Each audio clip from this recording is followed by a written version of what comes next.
Welcome back to Stony Point Forge and Star Belt Grinders. Tonight I want to talk about or do a comparison on the 2-horse DC servo motor versus the 2-horse 3-phase motor with the VFD. First off, price-wise, I bought this 2-horse servo motor with the controller and the external drive, variable speed drive, for $295. Shipped to my door, it was $234. And I also bought the optional foot pedal, which was an extra $20, so my total bill was $354. Now on this Hallmark 2-horse 3-phase motor, 3450 RPM. I bought that off eBay, shipped to my door for $188.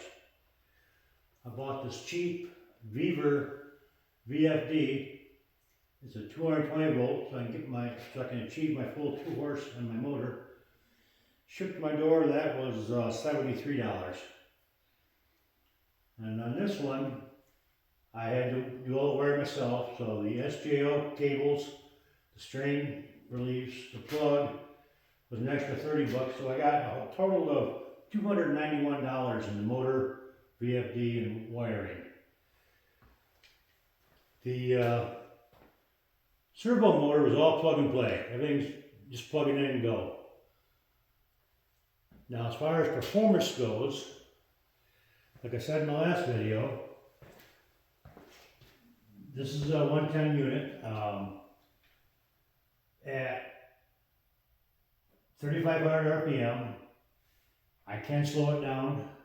If I really push on it hard, I can slow it down to about 2,600 RPM. But under normal knife grinding conditions, I can only slow it down to about maybe 200 RPM less. Now at 2,600 RPM and below, I could not slow it down at all. Now on the 2-horse 3-phase, it don't matter where I set it, whether it be 200 RPM or 3,450 RPM.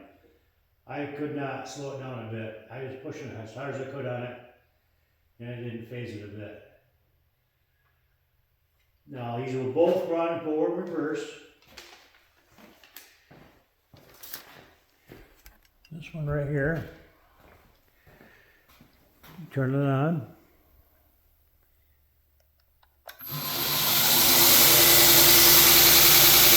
Full RPM.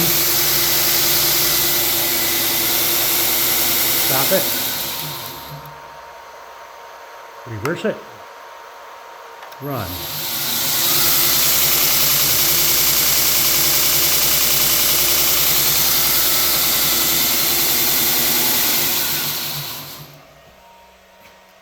Now there is some motor noise on that, the fan. Now, if you're in a well-ventilated area, this cheap VFD should last you for quite a while. But that fan could blow some grinding dust into the VFD. Now, this DC servo drive, there's no fan. There's no fan or anything, so all you gotta do is just turn the knob right here.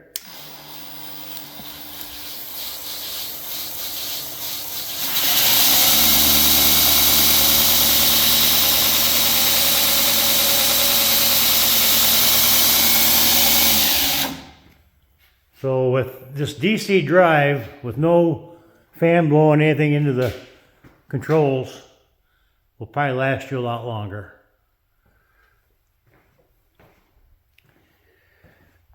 Now I did do some pricing on a K-Beck VFD, and I found them on Amazon from the manufacturer for $400 plus shipping. Now you had to buy the off and on switch separate, and you had to buy the reversing switch separate. But it was a lot like this cheap VFD. You plug it in, it's powered up. So So when I get done tonight, I'll make sure to unplug it so I don't have power going to it all the time. That's all I got to say about that, but I got out of this 2-horse with a cheap VFD, a lot cheaper than I thought I was going to. So I guess whatever you guys want to do as far as your own grinder builds, that's what I come up with. Thank you.